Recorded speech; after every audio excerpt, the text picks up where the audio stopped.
Alhamdulillahirabbil alamin. Alhamdulillahilladzi arsala rasulahu bil huda wa dinil haq liyudhhirahu 'alad dini kullihi wa kafa billahi syahida. Asyhadu an la ilaha illallah wahdahu la syarikalah wa asyhadu anna Muhammadan abduhu wa rasuluhu la nabiyya ba'dah. Allahumma shalli wa sallim wa barik ala sayyidina Muhammadin wa ala alihi wa sahbihi wa man tabi'ahu ila yaumiddin, amma ba'd. Teman-teman yang dirahmati Allah Subhanahu wa taala, puji syukur kepada Allah yang pada kesempatan ini Allah ngasih lagi kita kesempatan buat belajar, buat itikaf di masjid, buat talabul ilmi, menuntut ilmu, yang mudah-mudahan apa yang kita dengar pada malam ini bisa menambah iman kita kepada Allah Subhanahu wa taala. Karena seperti yang pernah saya sampaikan dulu tuh, mencari ilmu dalam Islam intinya adalah mengasah rasa, bukan menambah wawasan. Menambah wawasan itu kebaikan, tapi bukan inti dari ilmu. Inti dari ilmu itu adalah mengasah rasa di dalam hati, yang kalau dalam bahasa Islam disebut dengan, dalam bahasa agama disebut dengan iman. Sehingga bisa jadi seseorang tahu Al-Quran cuma satu ayat, tapi kalau dengan ayat itu dia bertambah dekat sama Allah, bertambah yakin, bertambah banyak amal solehnya, berarti dia adalah orang yang mendapatkan ilmu. Sebaliknya ada orang yang menghafal banyak ayat, mengetahui banyak hadis, atau dia punya gelar-gelar akademik di bidang agama, cuman gak nambah iman ke Allah, gak nambah takut kepada Allah, gak nambah dekat sama Allah, berarti dia cuman mendapatkan wawasan, bukan ilmu. Sehingga inti dari ilmu itu adalah mengasah rasa. Dan dalam Islam, tempatnya ilmu itu bukan di pikiran, tempatnya ilmu itu di hati. Sehingga yang disebut dengan fikih atau faqih, orang yang mengerti, kata ulama, al-fiqhu fiqhul qulub. Mengerti itu tempatnya di dalam hati. Apakah kamu sudah mengerti? Kalau kita katakan sudah, itu artinya kita udah ngerasain di hati.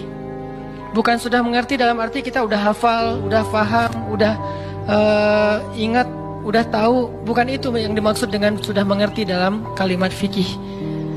Tetapi yang dimaksud dengan kalimat mengerti, sudah bertambah yakin di dalam hati.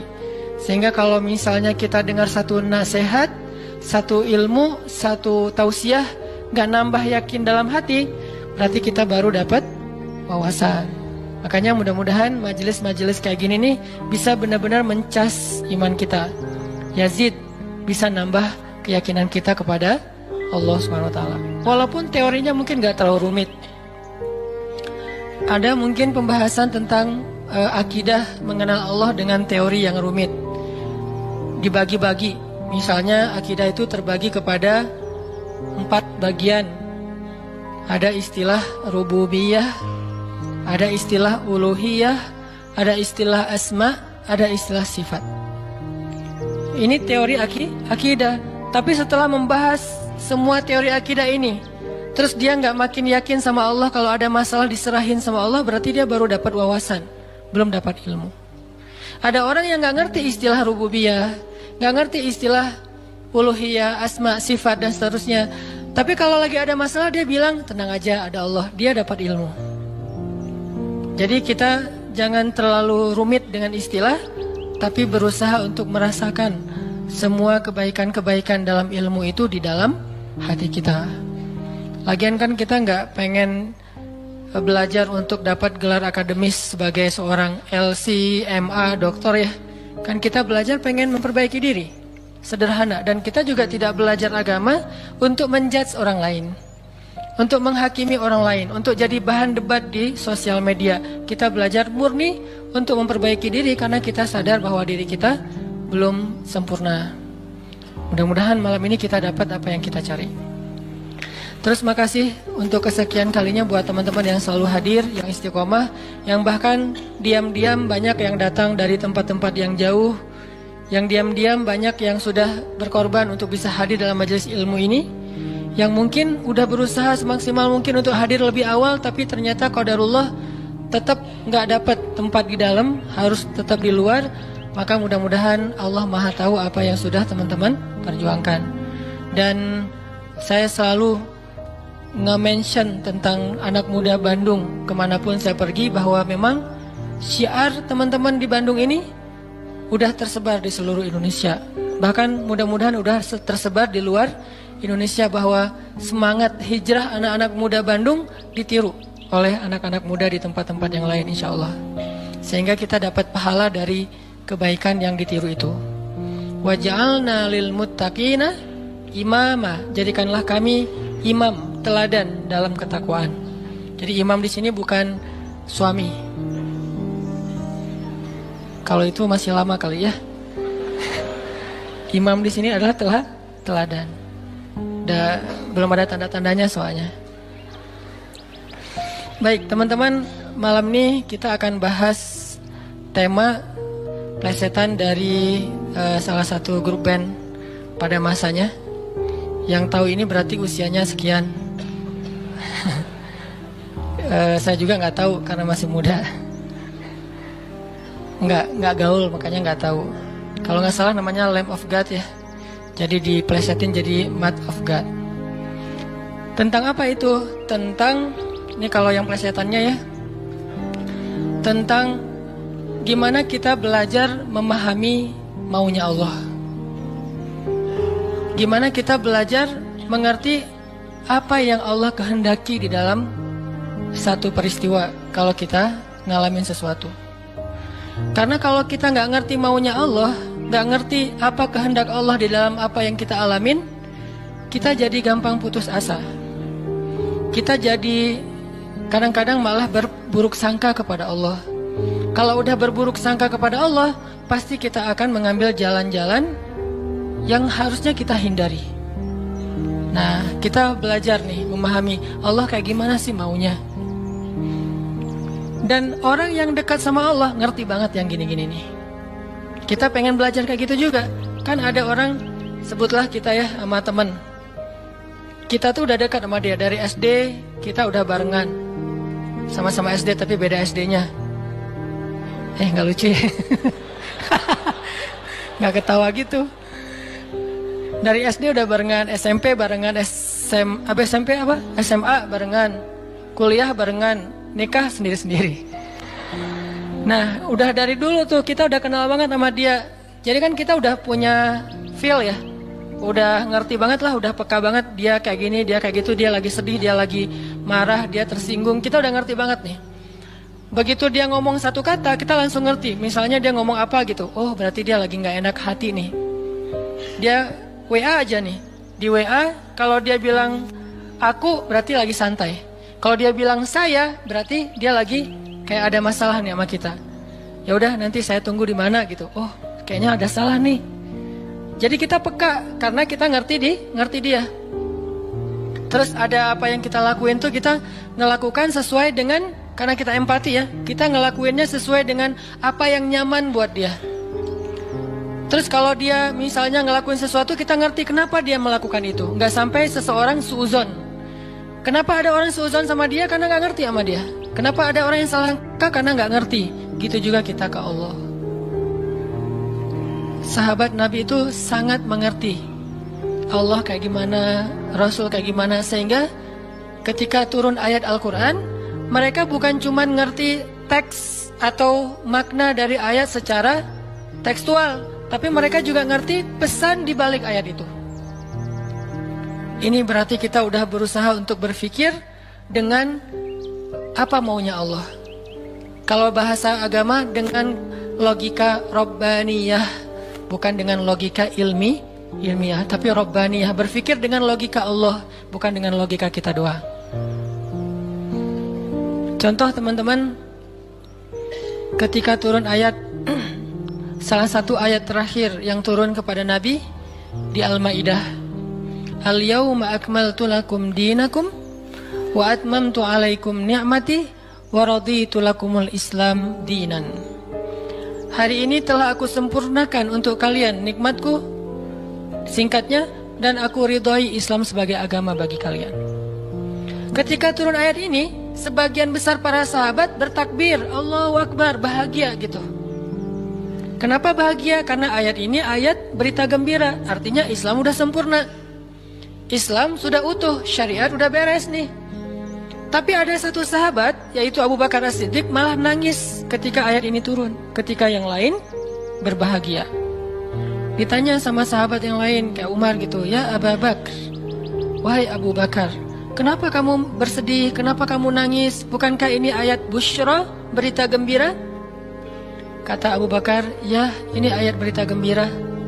Terus kenapa kamu sedih? Soalnya kalau agama sudah sempurna, syariat sudah utuh, berarti tugas Nabi udah selesai. Kalau tugas Nabi udah selesai, berarti sebentar lagi Nabi akan kembali kepada Allah. Ini tanda-tanda perpisahan. Bisa dibilang kalau haji itu ada haji wada, ayat juga ada ayat wada, ayat perpisahan. Salah satu ayat perpisahan surat Al-Maidah ini. Barulah para sahabat yang lain realize, dan mereka pun menangis. Ini berpikir, merasanya itu udah benar-benar peka. Kalau bahasa kemanusianya empati gitu. Kayak saya pernah jalan sama istri.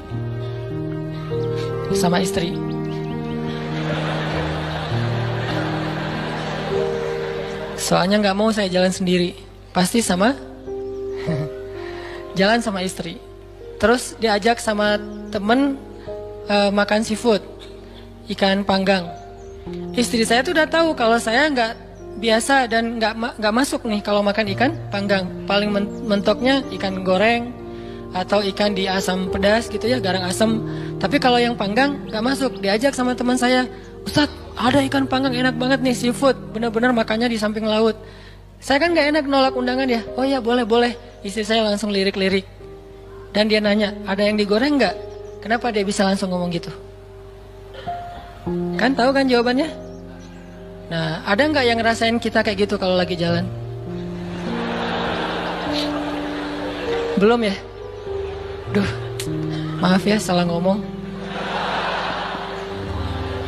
Yang empati sama kita, yang ngerti banget kita maunya apa, nggak sukanya apa, dia langsung ngerti, langsung minta ikan goreng. Karena saya tahu saya nggak bisa makan ikan panggang. Atau ada yang ngajak makan kayak ada terasinya, ada jengkolnya. Ini enak banget nih, segala macam promo gitu. Saya diem aja. Kan nggak mungkin saya bilang saya nggak suka jengkol, nggak suka terasi. Ternyata menu favorit restoran itu justru jengkol sama terasi. Istri saya langsung mesen apa gitu. Ada telur goreng misalnya. Ini artinya udah ngerti dan berpikir, merasa dengan cara empati tadi, peka. Bisa nggak kita ke Allah kayak gitu? Sehingga ketika Allah memberi kita satu hal yang kita sebut musibah, kita sebut kayak ujian, karena kita mengerti Allah, akhirnya kita tahu harus kayak gimana. Akhirnya kita tahu gimana maunya Allah, apa ada yang ada di balik suatu peristiwa yang kita alamin. Ini penting teman-teman. Kenapa?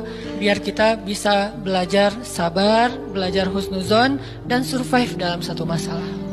Menggunakan logika Allah.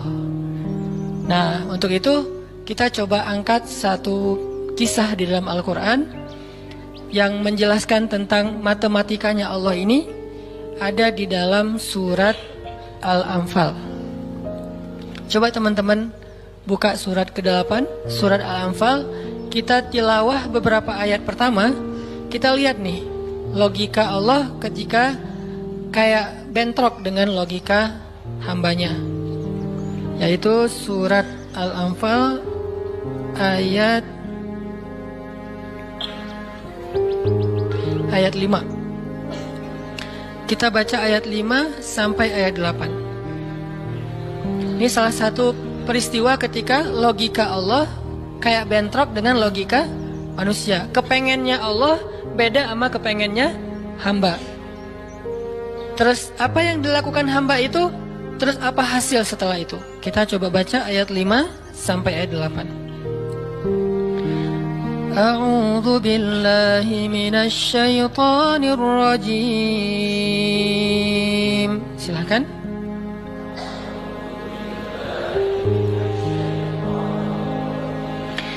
Bismillahirrahmanirrahim.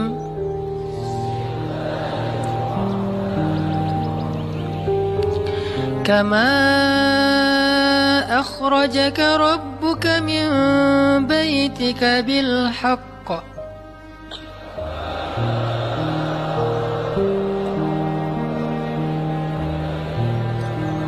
wa inna fariqam minal mu'minina lakarihun.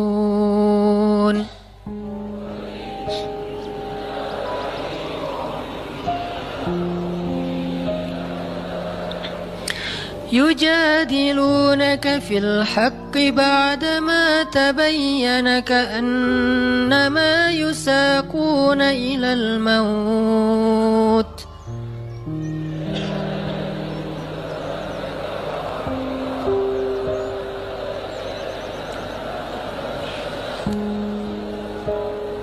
كأنما يساقون إلى الموت وهم ينظرون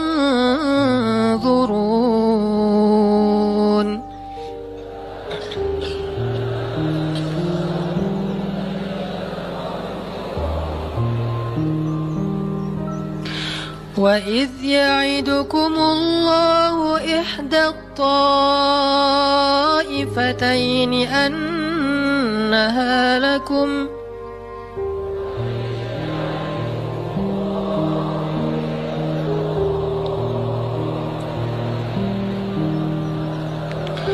وتودون أن غير ذات الشوكة تكون لكم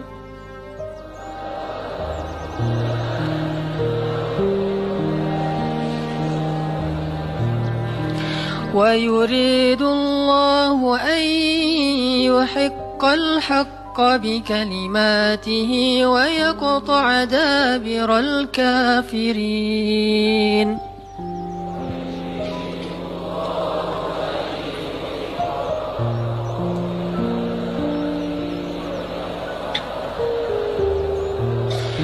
ليحق الحق ويبطل الباطل ولو كره المجرمون.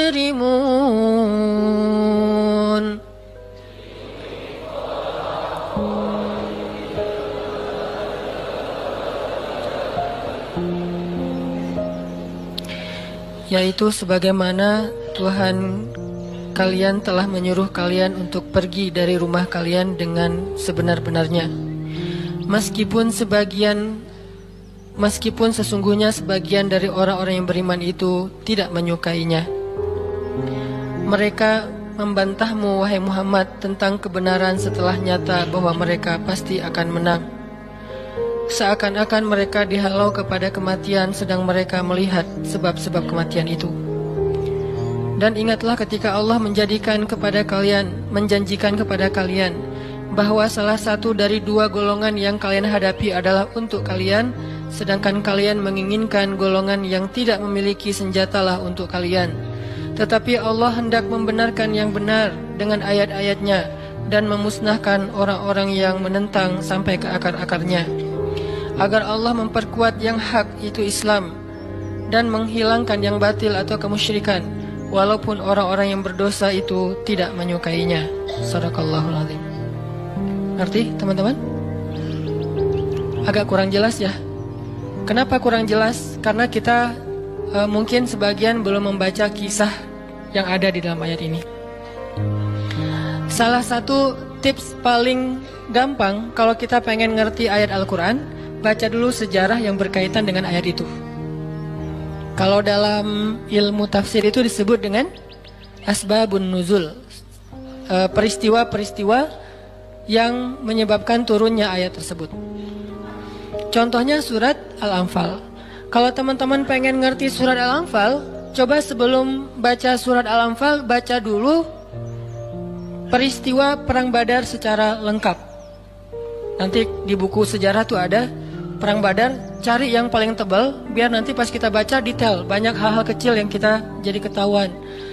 Baca peristiwa Perang Badar, setelah berkali-kali baca udah ngerti banget, kayak nonton film berkali-kali sampai hafal. Setelah itu coba baca surat Al-Anfal. Pasti beda. Seolah-olah kita ngalamin ketika ayat itu turun. Itulah bedanya sahabat sama kita. Mereka lebih mengerti Al-Quran karena mereka ngalamin.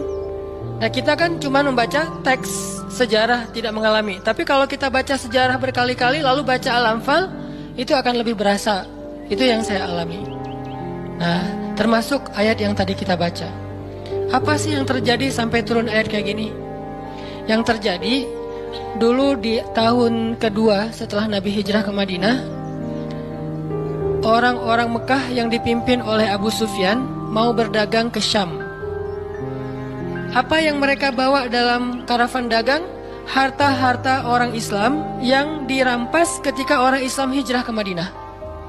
Jadi kayak misalnya Abu Bakar hijrah ke Madinah, harta Abu Bakar yang ditinggalin di Mekah itu dirampas sama Abu Sufyan. Terus ada Suhaib bin Amr Ar-Rumi hijrah ke Madinah. Semua harta yang ditinggalkan di Mekah, pasarnya, ladangnya, ternak-ternaknya diambil oleh Abu Sufyan lalu didagangkan ke Syam. Nah, setelah 2 tahun kaum muslimin berada di Madinah, dapat kabar nih kalau Abu Sufyan dan karavan dagangnya baru pulang dari Syam membawa keuntungan hasil dagang harta kaum muslimin yang dirampas di Mekah. Berarti yang dibawa oleh Abu Sufyan harta siapa? Harta kaum muslimin ya, harta sahabat. Sehingga Nabi mengatakan, mari kita cegat Abu Sufyan yang ngelewatin jalur dekat kota Madinah. Karena emang itu jalur lintas antar negara. Mari kita cegat Abu Sufyan dan kita ambil kembali hak kita. Itu tawaran Nabi kepada orang-orang Muhajirin. Makanya bisa dibilang perang Badar ini perang khusus buat orang Muhajirin. Orang Ansor nggak boleh ikut. Karena awalnya juga pengen ngambil harta orang Muhajirin. Itu skenario awal. Mencegat karavan dagang untuk mengambil kembali hak mereka. Yang namanya karavan dagang kan gak banyak pengawal. Beda dengan pasukan perang. Paling-paling pengawalnya 10-20. Dibandingkan sahabat yang 300 orang, ini kecil. Sedangkan keuntungannya kalau berhasil mencegat, besar. Jadi tantangannya, resikonya kecil, keuntungannya besar. Ini skenario awal. Sehingga para sahabat semangat. Udah 2 tahun kita kelaparan, udah 2 tahun kita nggak punya apa-apa, bergantung kepada orang Ansor, nggak enak sama orang Ansor. Masa makan terus di rumah orang? Nah sekarang kebetulan harta kita lewat nih, ya udah kita rampas lagi. Itu skenario awal. Udah siap-siap nih, udah siap-siap mau berangkat jalan. Tengah jalan, Abu Sufyan dapat berita, kan pakai mata-mata gitu, dapat berita bahwa kaum muslimin mau mencegat. Akhirnya Abu Sufyan langsung nelpon Abu Jahal. Jahal gitu. Nelpon Abu Jahal. Dan sinyalnya bagus lagi waktu itu. Langsung telepon, gak putus-putus. Kita mau dicegat nih, coba kamu kirim pasukan untuk melindungi karavan dagang. Soalnya harta yang kami bawa juga ada hak kamu di situ. Jadi diiming-imingi. Abu Jahal pun kemudian mengumpulkan orang-orang Mekah sebanyak kurang lebih 1000 orang untuk mengawal karavan dagangnya Abu Sufyan. Langsung melesat, satu pasukan bergerak cepat, sehingga sekarang ada 2 target. Satu karavan dagang, satu lagi pasukan militer yang jumlahnya 1000 orang. 3 kali lipat lebih banyak dari kaum muslimin. Tiba-tiba turun ayat kepada Nabi. Terus Nabi mengatakan kepada para sahabat, wahai para sahabat, sekarang kita punya 2 pilihan. Mau tetap mencegat Abu Sufyan, atau kita sekarang malah beralih ke Abu Jahal dengan pasukannya. Sok pilih yang mana kalian. Kaum muslimin sebagian besar memilih tetap seperti rencana awal, mencegat karavan dagang. Jangan mencegat pasukan. Ngapain kita capek-capek perang sama Abu Jahal, untungnya nggak ada. Terus pasukannya lebih banyak, resikonya lebih besar. Dan mereka terlatih, kita sipil yang dipersenjatai seadanya. Mending kita tetap kepada Abu Sufyan. Untungnya besar, resikonya kecil, dan sama-sama sipil. Tapi ternyata ketika disuruh pilih kayak gitu, kaum muslimin udah memilih pilihan mereka, Allah memilih pilihan Allah. Kata Allah, enggak, aku memilih kalian menghadapi Abu Jahal. Berat gak sih kayak gitu? Ini matematika Allah, hitung-hitungannya Allah nih. Logika Allah. Kadang hidup kita kayak gitu banget teman-teman. Kita pengen kuliahnya ini, ternyata yang lulusnya bagian ini. saya dulu pengen kedokteran, tapi lulusnya malah ke Mesir. Ya alhamdulillah, karena nilai eksatnya jelek. Ya udahlah ke Mesir aja. Dan ke Mesir juga dulu niatnya bukan mau kuliah, mau main. Oh bagus juga kan, dulu ada Dunia dan Berita suka perkiraan cuaca gitu kan, internasional. Kairo hujan gitu. Wah Kairo, pengen kuliah ke luar negeri. Artinya bukan pengennya saya ke Kairo, tapi Allah menghendaki kayak gitu. Bukan pengennya saya menikah, Allah yang menginginkan. Saya pengennya dari dulu, bukan waktu itu. Jadi bukan pengennya saya menunda pernikahan ya. Pengennya mah 17 tahun nikah wilah. Lulus SMA atau belum lulus mah nikah. Tapi pengennya Allah usia 22 tahun. Ada yang 32 tahun. Ada yang 42 tahun. Ada yang masih betah sendiri. Nah pengennya kita mah udah mau nikah nih sekarang nih. Tapi pengennya Allah, jangan, kamu jaga ibu dulu. Pengennya kita kerjanya kayak gini nih, usaha, tapi takdirnya Allah jadi misalnya masuk ke pegawai negeri, atau sebaliknya pengennya pegawai negeri malah jadi pengusaha, dan seterusnya. Ada lulusan sains tapi usahanya di wisata kuliner, di usaha kuliner. Ada yang kayak gitu. Ada teman saya lulus ITB planologi, tata kota, tapi usaha kuliner, tapi alhamdulillah dan sukses. Jadi kadang-kadang kepengennya kita sama Allah itu suka bentrok. Dalam kondisi kayak gitu apa yang harus kita lakukan? Termasuk kepengennya kita nggak punya anak dulu, tapi nggak tahu gimana caranya tiba-tiba punya anak misalnya.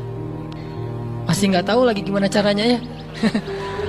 Kan ada tuh udah nikah, kita jangan punya anak dulu ya, karir dulu ya aja, tapi ternyata nggak ada ikhtiar, pasrah gitu ya, akhirnya punya anak misalnya. Kan bukan kepengennya kita. Atau pengen punya anak tapi belum punya aja, udah 15 tahun menikah belum punya anak. Kayak Nabi Zakaria, gimana nih? Ketika apa yang kita inginkan dengan apa yang Allah inginkan, kesannya bentrok. Itulah yang terjadi kepada kaum muslimin dalam perang Badar. Mereka pengen Abu Sufyan, Allah pengen Abu Jahal. Sehingga Allah katakan di ayat 5-nya, wa inna fariqam minal mu'minin lakarihun. Walaupun sebagian orang-orang yang beriman itu karihun, gak suka. Sehingga pada diam-diam mereka sebetulnya ngeluh gitu. Kenapa ya jadi berubah gini? Tahu gini dari awal gitu kan ya. Mulai desas-desus di antara kaum muslimin. Karihun, tidak suka dengan pilihan ini, gak suka dengan tawaran ini. Inilah yang terjadi. Dan kita kadang-kadang juga karihun dengan kehendak Allah. Karihun, kenapa sih harus kayak gini? Kenapa sih saya hidupnya gini-gini amat? Kenapa saya yang diperlakukan kayak gini? Kenapa? Dulu ada satu tips, katakan saja la'allahu khair. Ya mudah-mudahan ada kebaikan di sini. Yang penting saya udah ikhtiar, jadinya kayak gini, ya udah jalanin aja. Saya udah ikhtiar, jadinya sama dia, ya udah jalanin aja. Mudah-mudahan la'allahu khair. Nah ini kita coba nanti lanjutkan lagi kisah perang Badar. Terus kita coba lihat hubungannya dengan hidup kita tuh kayak gimana. Mudah-mudahan kita bisa tahu apa yang harus kita lakukan kalau keinginan kita dan keinginan Allah kadang-kadang seperti bentrok. Kita sholat isya dulu ya. Bismillahirrahmanirrahim.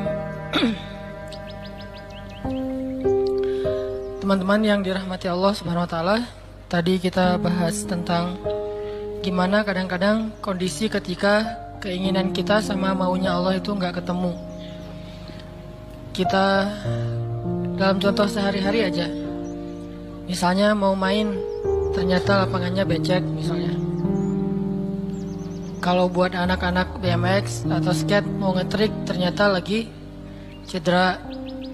Atau mau jalan sama seseorang, hujan misalnya. Apain lagi? Mau beli handphone baru, ternyata usaha kita yang tadi kita udah pikirin ada untungnya malah rugi. Mau jalan-jalan keluar kota, pasangannya sakit. Dan banyak, kadang-kadang penyebabnya sepele banget, tapi bikin kita kecewa. Nah gimana caranya kalau kondisinya kayak gitu? Sama kayak para sahabat dulu dalam perjalanan umroh. Pengen umroh, ternyata udah sampai di perbatasan kota Mekah, nggak boleh masuk, disuruh pulang lagi ke Madinah. Itu kan diceritain dalam surat Al-Fatihah tentang perjalanan umroh yang berakhir dengan malah perjanjian Hudaybiyah. Niatnya pengen umroh tapi endingnya perjanjian. Yang isi perjanjiannya, poin-poinnya kayaknya ngerugiin umat Islam banget. Tapi kan Allah punya rencana, dan rencana Allah pasti yang terbaik daripada rencana kita. Masalahnya gimana kita bisa ridho, bisa rela kalau kondisi itu terjadi dalam hidup kita. Kita sih yakin, ini adalah qadarullah, keinginan Allah. Tapi bikin kita yakin itu jadi berbuah, yakin itu kan kayak pohon ya. Iman itu adalah pohon. Gimana biar pohon ini berbuah?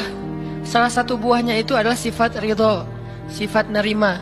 Sehingga dengan sifat ridho itu akhirnya kita punya kebaikan. Kebaikannya jadi bisa survive, tenang hadapi masalah, sabar dan seterusnya. Nah, gimana caranya? Setelah kita dapat sesuatu, kita yakin kepada Allah, terus jadi ridho. Nah, ini belajar matematikanya Allah Subhanahu wa Ta'ala. Dan itulah yang terjadi dalam perjanjian Hudaybiyah, terjadi kepada Siti Maryam yang tadi dibacain suratnya. Maryam gak pengen punya anak tanpa suami. Kalaupun harus punya anak, nikah dulu. Tapi Allah punya rencana lain. Rencana manusia punya anak setelah nikah. Lagian Maryam lagi belum siap menikah nih. Belum ada cowok yang pantas buat Maryam. Justru karena itulah Allah beri dia anak tanpa laki-laki, tanpa suami. Kenapa? Gak ada suami yang pantas buat Maryam. Mungkin satu-satunya lelaki yang pantas buat Maryam cuma Nabi Muhammad. Tapi kan beda zaman. Masa Maryam harus nunggu Nabi Muhammad 300 tahun lagi kan ya? Nah, ternyata karena nggak ada yang pantas buat dia, akhirnya dia punya anak tanpa harus melalui seorang suami. Mungkin kita terlalu soleh sehingga nggak ada yang pantas buat kita. Pantasnya cuma bidadari, ya udah di akhirat nikahnya. Husnuzonnya mah ya. Mungkin di atas nih nggak ada yang pantas jadi imamnya, soalnya terlalu solehah. Jadi imam juga kayak ragu gitu. Aduh, ngimamin dia, hafalannya udah luar biasa, bacaannya lebih bagus, guru tahsin lah gitu. Saya baru belajar pratahsin, masa mau jadi imam seorang cewek yang guru tahsin? Karena dia terlalu keren, akhirnya nggak ada yang pantas buat dia nih. Maryam kayak gitu banget. Karena terlalu keren, terlalu soleh, sampai ulama aja ragu Maryam ini nabi atau bukan gitu. Sehingga ada dua pendapat ulama, sebagian bilang Maryam bukan nabi, orang soleh. Tapi ada ulama yang bilang Maryam itu emang nabi, satu-satunya nabi dari cewek. Satu dari 4 perempuan yang sempurna. Dan di antara 4 itu kayaknya menurut sebagian ulama Maryam nomor 1 tuh. Walaupun secara usia Asia, Maryam, Khadijah, Fatimah, tapi Maryam itu paling keren lah. Tiba-tiba hamil, datang cowok keren, baju putih, jubah putih, auranya tuh luar biasa. Pokoknya cowok paling keren aja. Sampai Maryam kaget dan berta'awuz, Inni a'udzu birrahmani minka in kunta taqiyya. Aku berlindung kepada Allah dari kamu. Ketemu cowok keren malah berlindung, bukan bersyukur. Coba. Duh, keren banget ya. Astagfirullah, auzubillah, gitu kan ya. Nih Maryam nih. Duh, ceweknya keren banget. Udah lama ngelihat baru auzubillah. Enggak, dari awal auzubillah. Kenapa? Ada pasangan di sebelah gitu. Ada istrinya. Nah, Maryam langsung ta'awuz, inni a'udzu birrahman minka in kunta taqiyya. Kata Jibril, cowok keren itu ternyata namanya Gabriel. Kata Gabriel, innama ana rasulu rabbik liahaba laki ghulaman zakiyya. Jangan takut Maryam, aku itu utusan Tuhanmu. Artinya malaikat yang pengen ngasih kamu anak yang sangat suci. Kata Maryam, anna yakunu li ghulam, gimana saya akan punya anak? Walam yamsasni basyarun, gak ada seorang laki-laki pun yang pernah nyentuh saya. Nyentuh aja gak pernah. Walam aku baghiyya, dan saya juga tidak pernah merendahkan diri depan laki-laki, artinya berbuat dosa. Anna yakunu li ghulam, gimana caranya saya punya anak? Kata Jibril, kadzaliki qala rabbuki huwa alayya hayyin. Itu udah kehendak Allah, kehendak Allah. Dan itu hayyin, mudah banget buat Allah Subhanahu wa taala. Sepele banget lah buat Allah. Fahamalat, tiba-tiba Maryam hamil. fantabadat bihi makanan qasiyya. Karena Maryam malu ketahuan hamilnya, akhirnya Maryam pun pergi ke suatu tempat yang terpencil, qasiyya, Aqsa. Aqsa itu artinya tempat yang jauh. Masjidil Aqsa disebut Al-Aqsa karena dia jauh dari Masjidil Haram. Kalau Madinah kan dekat. Masjid yang paling mulia kan ada 3 itu ya, Mekah, Madinah, Palestina. Nah, dia disebut Aqsa karena tempatnya jauh. Makanan qasiyya, tempat yang sangat jauh, terpencil, nggak ada siapa-siapa.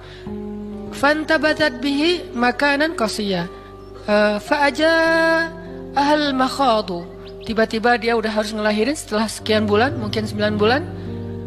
Qalat, dia bersandar di sebuah pohon, kemudian dia berkata, ya laitani mittu qabla hadza wa kuntu nasyam mansiya. Dia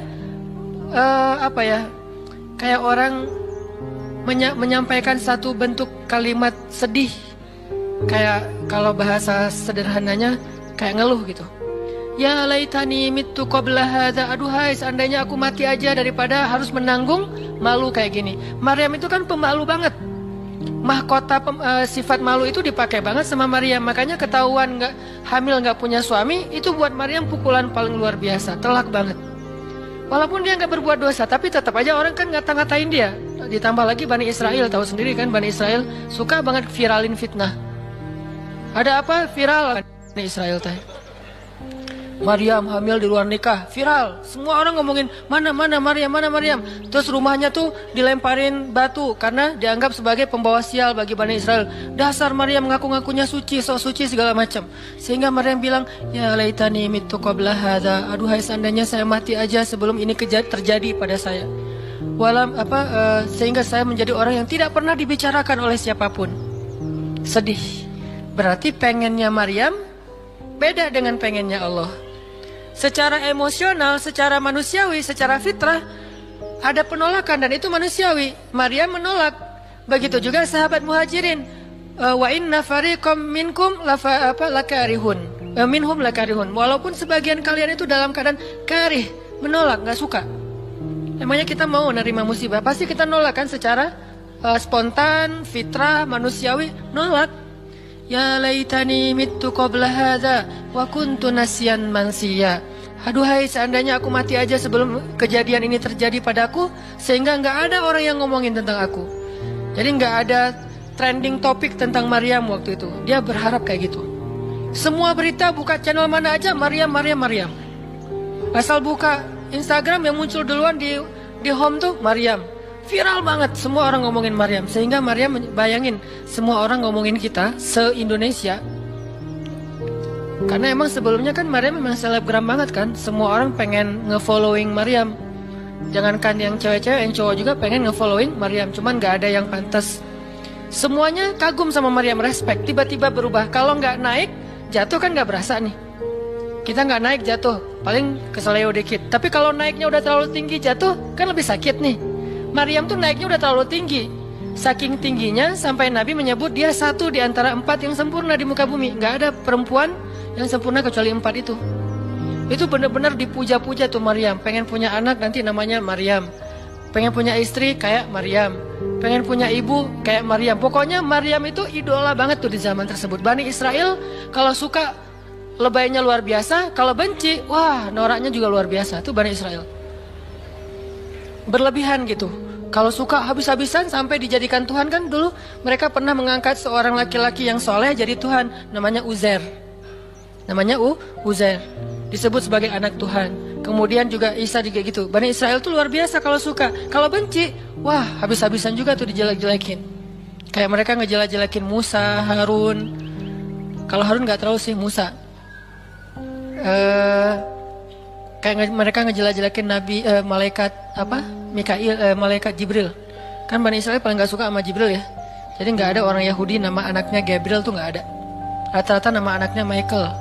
Karena mereka senang banget sama Mikail, gak suka sama Jibril. Kenapa? Jibril itu kalau turun pasti bawa perintah. Wahyu kan? Jibril mah hese, bawa perintah wae gitu. Bawel Jibril menurut mereka. Kalau Mikail keren, bawa rezeki, bawa rahmat, bawa apa. Sehingga mereka senangnya sama Mikail. Dibikinlah film Jin versus Gabriel. Malah nggak yang baik itu waktu itu jin. Kan banyak tuh film-film kayak gitu tuh. Itu memang dari dulu kayak gitu. Nah, Maryam naik tinggi, dipuja-puja semua orang. Maryam, kalau ketemu Maryam, fall back dong, gitu-gitu pada. Wah, pokoknya heboh aja sama Maryam. Tiba-tiba ada kasus, Maryam kan jatuhnya dalam banget sehingga Maryam tuh nggak siap perasaannya. Bukan karena dia sombong dan senang dipuja, tapi memang dia orang yang selama ini nggak melakukan kesalahan apapun, tiba-tiba dihadapkan dengan tuduhan yang sangat-sangat menyedihkan. Mirip dengan yang dialamin oleh Aisyah dituduh selingkuh. Orang sekelas Aisyah dituduh selingkuh kan berat banget. Kita aja dituduh macam-macam udah wah sedih kan, apalagi Aisyah sekelas Aisyah yang terjaga dituduh selingkuh. Maryam terjaga dituduh selingkuh. Ternyata diam-diam Maryam banyak banget ada versi gosip dia melakukannya dengan rahib. Ada gosip melakukannya sesama murid di Al-Aqsa, ada gosip melakukan dengan Zakaria, banyak gosip. Berat banget buat Maryam sehingga Maryam mengatakan, "Ya laitani mittu qabla hadza wa kuntu nasiyan mansiya." Aduhai seandainya aku mati aja. Aduhai seandainya dulu aku nggak bikin akun Instagram, pasti nggak akan jadi apa-apa gitu. Nyesel udah punya akun. Udah gitu banyak lagi yang ngomongin. Akhirnya turun ayat, turun lagi Jibril, turun malaikat. Fanadaha min tahtiha alla tahzani qad ja'ala rabbuki tahtaki sariya. Dipanggillah Maryam oleh malaikat itu, ya Maryam, la tahzani. Kalau Abu Bakar, la tahzan. Kalau Maryam, la tahzani. Dua orang yang disebutkan kalimat la tahzan di dalam Al-Quran. La tahzan, innallaha ma'ana. Siapa? Abu Bakar. Kalau Maryam, la tahzani, qad ja'ala rabbuki tahtaki sariya. Jangan sedih wahai Maryam, gak usah khawatir. Allah udah memunculkan mata air di bawah kakimu. Artinya Allah yang akan merawat kamu, Allah yang akan ngebelain kamu, Allah yang akan deketin kamu, Allah bersama kamu wahai Maryam. Apa pelajarannya di sini teman-teman? Ketika Allah menggunakan logikanya yang kita tidak bayangkan, yang awalnya kita tolak, itu artinya Allah sedang memberikan kita kesempatan, hanya akan ditolong oleh Allah saja, tidak oleh makhluk. Ketika Allah menempatkan kita dalam satu situasi yang sulit, yang sampai bikin kita kehabisan ide nih, gimana cara keluar dari situasi ini, itu berarti Allah lagi ngasih kita kesempatan masuk dalam sebuah situasi yang tidak ada yang bisa nolong kita kecuali Allah. Allah pengen nolong sendiri. Dan pertolongan Allah itu ajaib. Tapi kalau Allah tempatkan kita dalam sebuah situasi yang kita masih berpikir dan menemukan beberapa jalan walaupun belum pasti bisa, berarti kita masih diberikan kesempatan yang nolong kita itu makhluk. Oh, minta tolong ke si fulan, minta tolong si fulan. Tapi begitu kita mentok, kenapa ya kok berat banget nih masalah saya? Berarti Allah lagi menempatkan kita di sebuah situasi yang Allah sendiri yang akan menolong kita. Itulah perang Badar, itulah perang Ahzab, itulah Hudaybiyah, itulah Maryam, itulah banyak kisah kayak gitu. Situasi yang kayak udah mentok banget, yang nggak pernah kita bayangkan, yang kita awalnya pasti nolak secara spontan, berarti Allah lagi nempatin kita di sebuah situasi yang Allah pengen men-treat kita langsung sendiri, nggak mau pakai yang lain. Qad ja'ala rabbuki tahtaki sariya. Allah sendiri yang akan memunculkan mata air di bawah kakimu wahai Maryam. Ayub juga kayak gitu. Semua dokter datang, habis uang Ayub untuk biaya dokter tapi nggak sembuh. Kenapa? Allah nggak pengen kesembuhannya dengan cara-cara yang kebayang oleh Ayub. Allah nggak pengen kita dapat jodoh dengan cara yang kebayang oleh kita. Reunian, stalking Instagram, salah ngambil kebab. Pokoknya yang kebayang sama kita itu nggak akan. Kenapa? Allah pengen ngasih kita cara yang cuman Allah sendiri yang tahu, dan itu surprise, dan itu istimewa banget. Apa itu? Kalau saya tahu berarti bukan surprise kan? Tunggu aja, masing-masing punya rahasia sendiri-sendiri. Dan ini yang bikin kita terus berharap. Sehingga Maryam tiba-tiba ngelihat di bawah kakinya sama Isa udah ada mata air. Minumlah dari mata air itu. Terus kata Allah, wa huzzi ilaiki bijid'in nakhlah tusaqit alaiki rutuban janiyya. Ya Maryam, goyangkan pohon kurma yang ada di sebelahmu. Kan dia tadi bersandar di pohon kurma pas ngelahirin. Terus disuruh goyangin tuh pohon kurma. Saya pernah bilang, bayangin gimana seorang perempuan yang baru ngelahirin, yang lagi lemah disuruh goyangin pohon korma. Pohon korma itu ukuran diameternya sebesar meja ini nih, lebih besar daripada diameter pohon kelapa. Bayangin, ngegoyang pohon korma sebesar ini, seorang perempuan, goyang gak tuh pohon? Gak bakal. Laki-laki aja gak goyang, apalagi sendiri. 10 orang laki-laki aja ngegoyang pohon korma segede ini, belum tentu goyang. Goyang aja enggak, apalagi sampai ngejatuhin buah korma. Kalau buah korma yang udah tua jatuh masih mending, nih yang muda jatuhnya tuh. Berarti kan goyangnya lumayan tuh. Berapa skala Richter ya? Yang muda jatuhnya rutoban, janiyah, bukan korma yang tamar, yang udah tua, yang udah emang dihembus juga pakai angin jatuh, enggak. Wahuzzi, goyangkan pohon kurma itu ya Maryam. Apakah Maryam berpikir, Allah kalau ngasih perintah yang logis deh? Enggak kan? Kan Allah tahu ini pohon kurma dan saya baru ngelahirin, masa disuruh goyang? Enggak. Logika kayak gini, pertanyaan kayak gini enggak muncul dari orang yang udah pasrah banget sama Allah, yakin kalau Allah yang perintahkan, lakukan aja deh. Gak usah tanya gimana nanti hasilnya, itu bagian Allah, bagian kita ngelakuin apa yang Allah perintahin, disebut dengan ikhtiar. Kadang-kadang ikhtiarnya nggak nyambung dengan hasil, tapi Allah suruh, ya udah lakuin aja. Maryam pegang tuh pohon, baru digoyang dikit, udah langsung berguncang. Tusakit alaiki, jatuhlah, bukan jatuh, berjatuhanlah, berarti banyak nih. Berjatuhanlah untukmu rutoban janiyah, buah-buah kurma yang masih muda tapi manis. Artinya apa? Hasilnya Allah yang pilih. Kurma yang mana yang mau jatuh, dengan rasa apa yang mau jatuh, yang jaraknya sekian dari tempat duduknya yang Maryam yang akan jatuh. Allah yang menentukan hasil. Tugasnya Maryam cuma ngegoyangin dong, walaupun gak mungkin akan terguncang. Ini iman. Belajar iman. Allah yang suruh, ya sudah saya lakukan. Allah suruh ikhtiar, ya saya ikhtiar. Allah suruh berobat, ya saya berobat. Tapi hasilnya Allah yang nentuin kayak gimana caranya. Akhirnya rutoban janiyah, berjatuhan. Kata Allah, fakuli washrobi wa qarri aina. Makanlah Maryam, minumlah Maryam, dan bersenang hatilah kamu dengan semua ini. Sehingga kata Nabi komen setelah baca ayat ini nih. Nabi komen Nabi apa? Korma dan manusia itu ada hubungan sejarah, diciptakan dari jenis tanah yang sama. Jadi pohon-pohon lain itu jenis tanahnya beda, cuman satu yang mirip dengan manusia, jenis tanahnya korma. Sehingga salah satu yang cepat merecovery seorang perempuan yang baru ngelahirin adalah makan rutoban janiyah, korma yang yang muda tapi manis. Jangan dikasih ke bayinya ya, keselak, bahaya. Kasih ke ibunya. Kalau ke bayinya tamar, korma yang udah tua, terus dikunyah sama bapaknya dengan syarat bapaknya udah gosok gigi. Jangan habis makan bala-bala cengek, makan kurma kasih ke bayi. Kasih ke bayi yang tua, kasih ke ibunya yang muda, dan itu cepat merecovery seorang perempuan. Kata Nabi, di situ ada obat dari penyakit. Intinya teman-teman, kayak gitu ternyata cara Allah. Ini logika Allah nih. Sehingga ketika kaum muslimin, balik lagi ke surat Al-Anfal, dihadapkan dengan satu pilihan yang mereka nggak pernah ngebayangin, dan secara spontan karihun, menolak, maka Allah Subhanahu wa taala menyampaikan kenapa Allah memilih itu. Karena kata Allah, tujuan dalam pencegatan ini bukanlah mengambil harta, tetapi untuk menunjukkan mana yang benar, mana yang batil. Ya sudahlah, daripada menentang Allah, sami'na wa ta'na, ikut. Walaupun sebetulnya hatinya masih karihun, nggak rela gitu. Ikutlah pilihan Allah dan Rasul.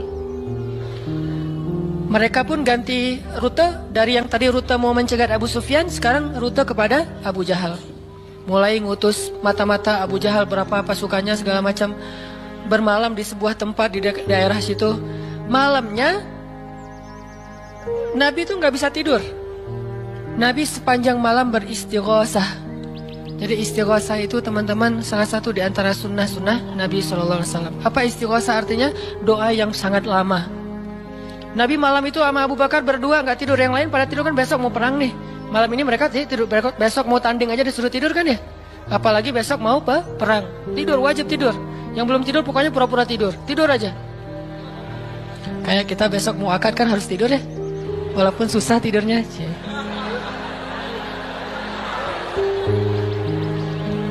Pokoknya kalau mau akad nggak bisa tidur teman-teman. Ngapain? Ngafal aja. Saya terima kok. Nanti takut salah saya tolak kan bahaya.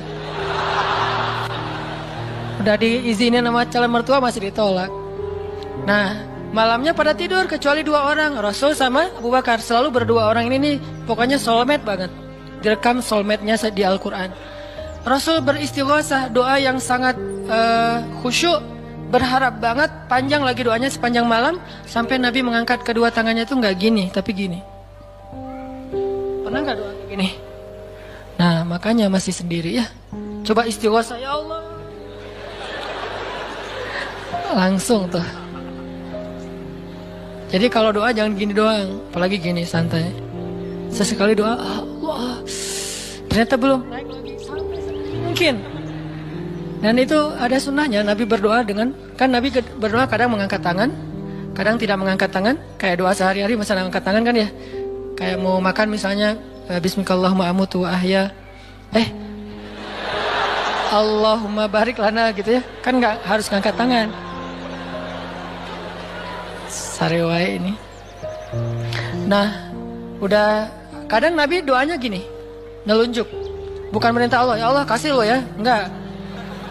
Nelunjuk dengan filosofi Arab sama filosofi Indonesia beda. Makanya jangan menerjemahkan teks Arab dengan konteks kita, dengan persepsi kita. Terjemahkan dengan persepsi bahasa sendiri.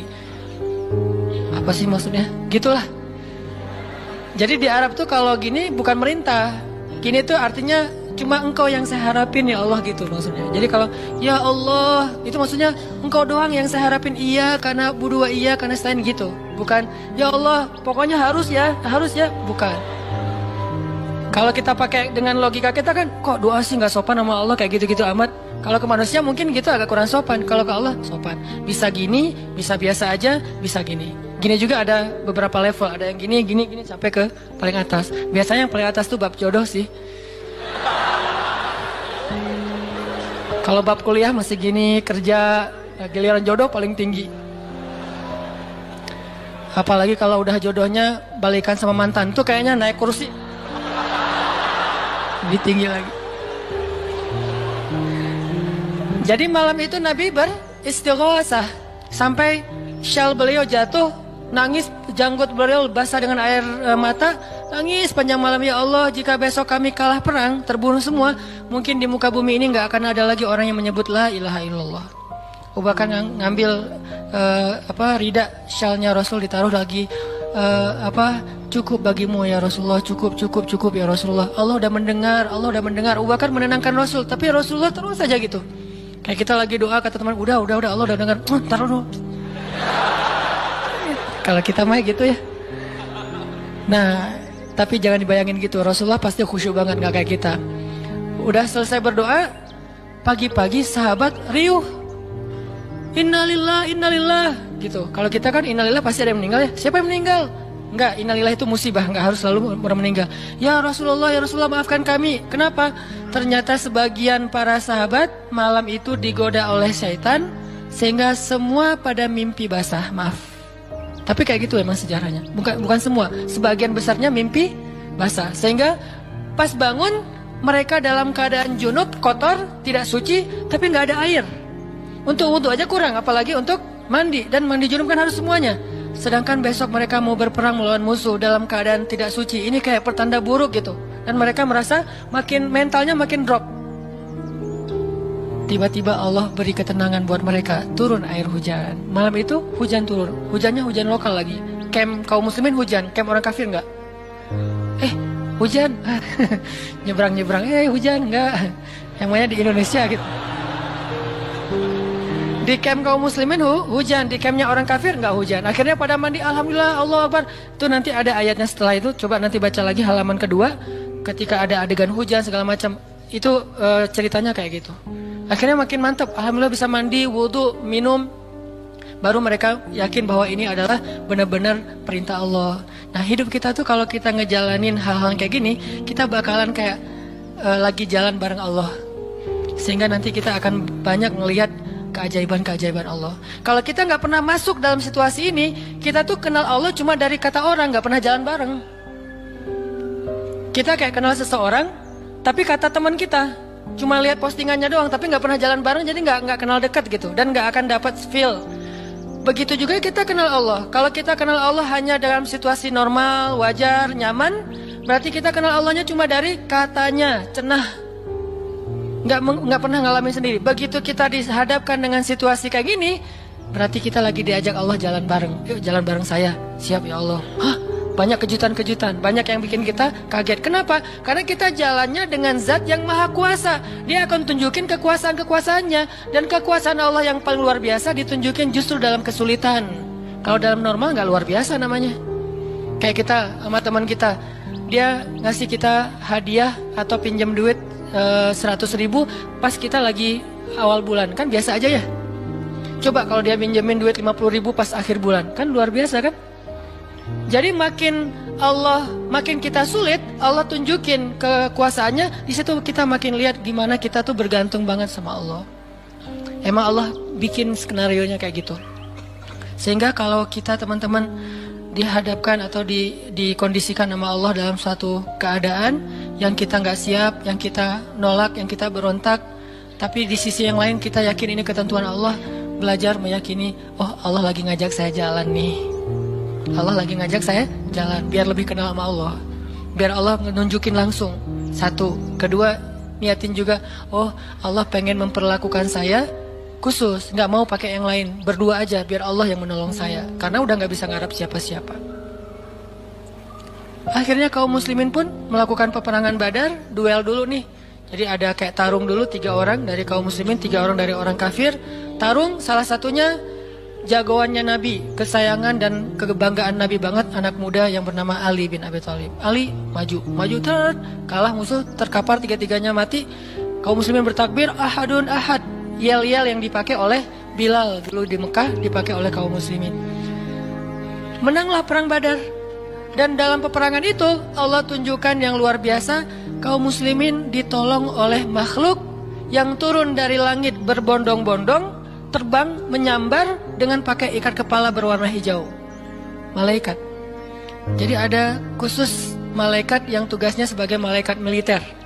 Ini malaikat angkatan udara nih. Malaikat militer. Kalau yang tadi kan di Maryam angkatan darat.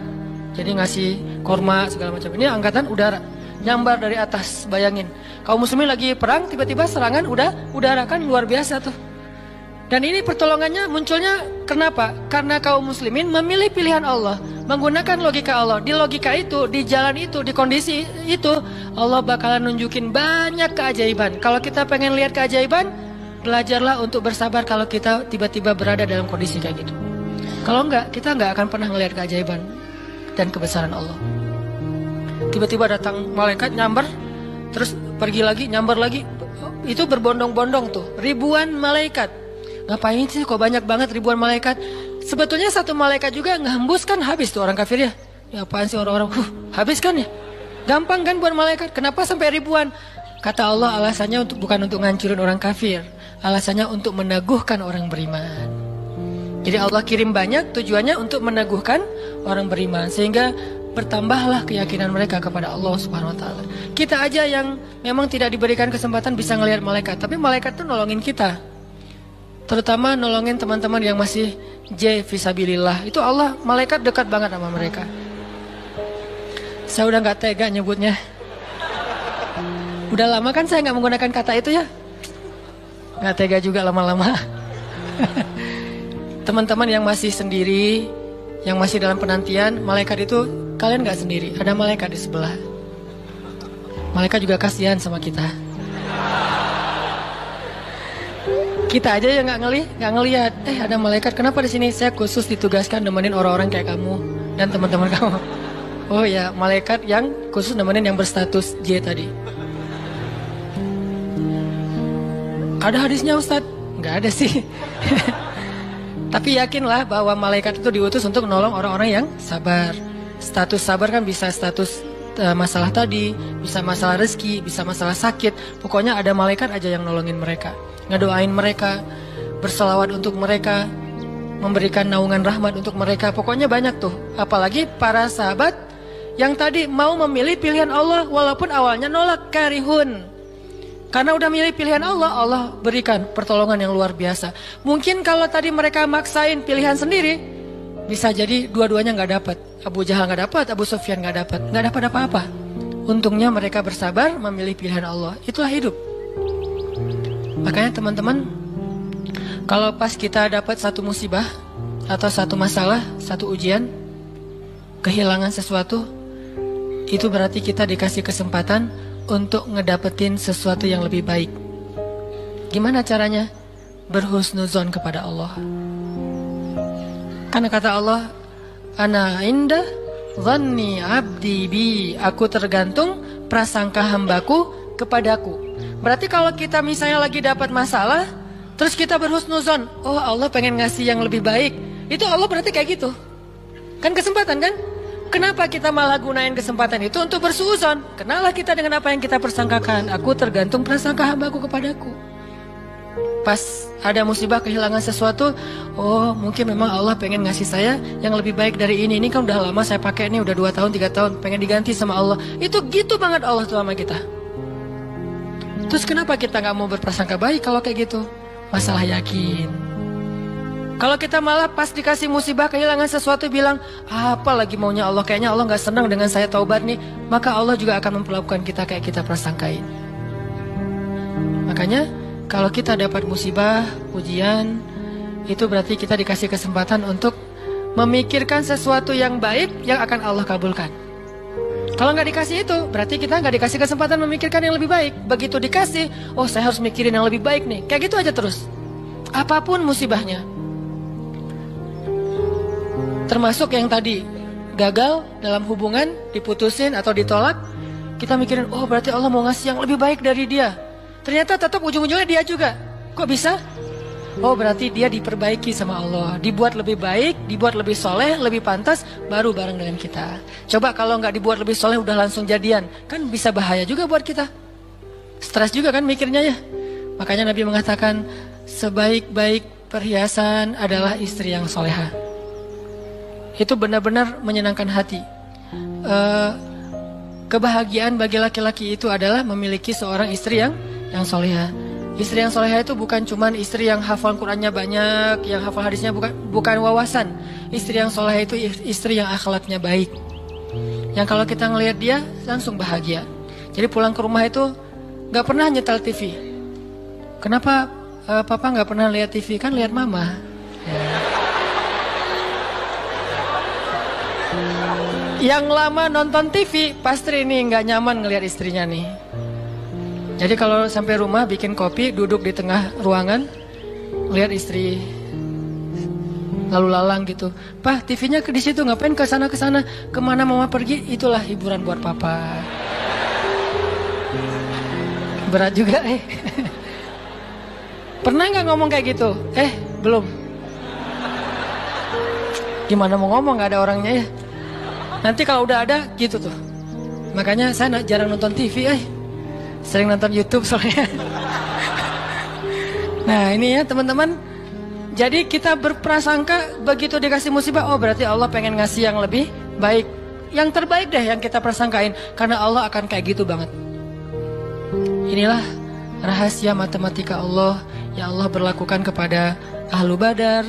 Ya Allah berlakukan kepada para sahabat yang berjanjian Hudaybiyah, Bai'atul Ridwan. Ya Allah berlakukan kepada Siti Hajar, Maryam, dan banyak lagi kisah-kisah yang benar yang disebutkan di dalam Al-Quran. Mudah-mudahan nambah yakin kita. Kita bukan minta musibah, tapi emang itu fitrah kehidupan manusia. Udah kayak gitu sunatullah. Semua yang hidup pasti dikasih ujian. Jangankan orang biasa, jangankan orang beriman, orang biasa aja dikasih ujian, apalagi beriman. Beriman itu pasti dikasih ujian sama Allah. Cuman karena ujian itulah Allah memperlakukannya lebih istimewa daripada orang lain. Jadi siapa orang yang paling istimewa di mata Allah? Yang paling banyak diuji. Jadi jangan pede dulu bahwa kita lebih istimewa di mata Allah gara-gara kita ibadahnya lebih bagus dari teman kita. Bisa jadi teman kita nggak tahajud. Bukan berarti nggak perlu tahajud ya, tahajud keren, bagus, luar biasa. Tapi ini kalau kita ke orang lain gitu, misalnya kita udah tahajud, misalnya kita udah ta'lim, misalnya kita udah tilawah, misalnya kita udah sedekah, misalnya. Terus kita ngerasa kayak lebih baik dari orang lain, jangan. Karena bisa jadi ibadah teman kita, diam doang tuh. Ngapain? Sabar menghadapi ujian, itulah ibadahnya. Bisa jadi orang yang paling mulia di mata Allah itu orang yang sedang sakit di rumah sakit atau di rumahnya yang nggak bisa berobat bertahun-tahun. Pas kita lihat ke dia mah nggak, ibadahnya nggak dahsyat kayak kita, nggak pernah ikut talim, tilawahnya sedikit-sedikit, paling juga yang dia hafal aja karena udah nggak bisa baca saking sakitnya. Tapi ibadahnya itu 24 jam sehari. Lewat apa? Sabar menghadapi ujian sakit. Berarti bisa jadi teman kita yang baru diputusin itu lebih mulia daripada kita yang baru jadian. Jadi jangan ngeledekin ya, jangan suka membuli lah. Karena yang dibully itu bisa jadi lebih mulia daripada yang membuli. Astagfirullahaladzim. Ya. Itulah teman-teman kajian tentang matematika Allah. Mudah-mudahan kita mengerti. Maksud mengerti di sini meyakini, bisa bertambah yakin sama Allah dan bisa diterapin. Tadi kalau dikasih ujian, berarti kita punya kesempatan berprasangka baik supaya kita dapat apa yang kita prasangkakan. Kalau dikasih ujian, berarti Allah pengen ngajak kita jalan berdua nih. Kalau dikasih ujian, berarti Allah pengen memperlakukan kita secara khusus. Nggak mau yang lain bantu kita, pengen Allah doang yang bantu. Dan itu keistimewaan dari Allah untuk kita. Ya Allah, paham kami kehendak-kehendak-Mu ya Allah. Jangan biarkan kami berburuk sangka kepada Engkau ya Allah. Karena jika kami berburuk sangka kepadamu, maka itu tidak akan merugikan Engkau sedikit pun ya Allah. Jika kami berputus asa, itu pun tidak akan merugikan-Mu ya Allah. Engkau tidak butuh kepada kami, tetapi kami yang butuh kepadamu ya Allah. Pahamkan kami tentang ketentuan-ketentuan-Mu. Pahamkan kami tentang kebijaksanaan-Mu. Pahamkan kami tentang kebaikan yang ada di sisi-Mu, sehingga kami bisa menjalani hidup kami dengan penuh prasangka baik, menjalani hidup kami dengan penuh kesabaran, optimis, berserah, dan selalu yakin kepada Engkau ya Allah. Ya Allah, kuatkanlah iman kami, karena dengan kekuatan iman itulah kami bertahan. Kami tidak bertahan karena fisik kami yang kuat. Kami tidak mampu bertahan karena uang kami yang banyak. Kami tidak mampu bertahan karena kesempatan kami yang lapang. Kami bertahan dalam satu ujian jika iman kami kuat kepada Engkau ya Allah. Kuatkanlah iman kami ya Allah, terutama ketika kami merasa lemah, sendiri dan tidak berdaya. Ketika kami merasa tidak ada yang bisa menolong kami dalam satu masalah selain Engkau ya Allah. Ketika kami merasa ujian yang kami hadapi sudah hampir di batas kemampuan kami ya Allah, saat itulah dekap kami dengan kasih sayang-Mu ya Allah. Dekap kami dengan kasih sayang-Mu sebagaimana Engkau mendekap Rasulullah SAW. Tolong kami, temani kami sebagaimana Engkau menemani Rasulullah dan Abu Bakar di dalam Gua Thur. Beri kami jalan keluar sebagaimana Engkau memberikan kebaikan kepada Maryam. Jangan biarkan kami berputus asa dan memilih jalan yang tidak Engkau ridhai ya Allah. Kami takut dan kami berlindung kepadamu dari nafsu diri kami sendiri ya Allah. Kami berlindung kepadamu dari kelemahan diri kami sendiri ya Allah. Kelemahan yang membuat kami tidak lagi berharap kebaikan di sisi-Mu. Kelemahan yang dalam diri kami yang membuat kami tidak mau lagi berikhtiar. Kelemahan dalam diri kami yang membuat kami berputus asa. Kami berlindung kepadamu dari kelemahan itu ya Allah. Fahamkan kami, pegang kami erat ya Allah ketika kami akan terjatuh. Justru kami sangat membutuhkan-Mu saat itu ya Allah. Kami sangat membutuhkan-Mu saat itu ya Allah. Janganlah Engkau tinggalkan kami di saat-saat kami paling lemah. Janganlah Engkau tinggalkan kami di saat kami gamang dan bingung. Bukankah Engkau berfirman, Alam yajidka yatiman fa'awa wa wajadaka dhallan fahada wa wajadaka 'ailan faghna. Engkau yang menemani orang yang merasa yatim sendiri.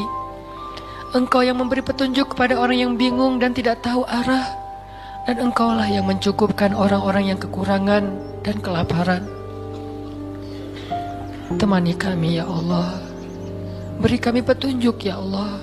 Cukupkanlah kami ya Allah. Kami mohon ya Allah. Genggamlah hati kami ketika kami dalam keadaan rapuh, ketika kami dalam keadaan galau, ketika kami dalam keadaan lemah. Ilahana, jangan lepaskanlah ikatanmu kepada kami.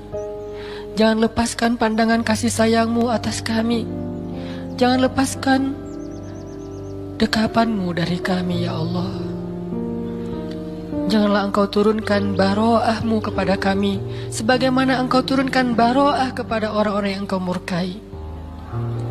Jangan Engkau biarkan hidup kami istidraj kepada kehancuran, sebagaimana Engkau pernah mengistidrajkan orang-orang yang Engkau benci. Sayangi kami ya Allah. Dekatkan kami kepadamu ya Allah. Itulah yang paling berharga dalam hidup kami ya Allah. Kadang kami bisa menjauh dari seseorang yang kami sayangi. Kadang kami bisa kekurangan dari hal-hal yang kami butuhkan. Kadang kami bisa merasa lemah dan tidak berdaya. Tetapi asalkan Engkau ada di sebelah kami, asalkan Engkau bersama dengan kami, maka semua itu akan bisa kami lalui ya Allah. Jangan tinggalkan kami sedetik pun dalam hidup kami ya Allah. Jangan tinggalkan kami sedetik pun dalam hidup kami ya Allah. Rabbana, dengarkanlah doa-doa kami ya Allah. Perkenankanlah permohonan-permohonan kami ya Allah. Terimalah amal-amal kami walaupun masih sedikit dan banyak keterbatasan. Dan ampunkan dosa-dosa kami ya Allah. Rabbana, atina fid dunya hasanah wa fil akhirati hasanah wa qina adzabannar. Subhanakallahumma wa bihamdika asyhadu an la ilaha illa anta astaghfiruka wa atubu ilaik. Assalamualaikum warahmatullahi wabarakatuh.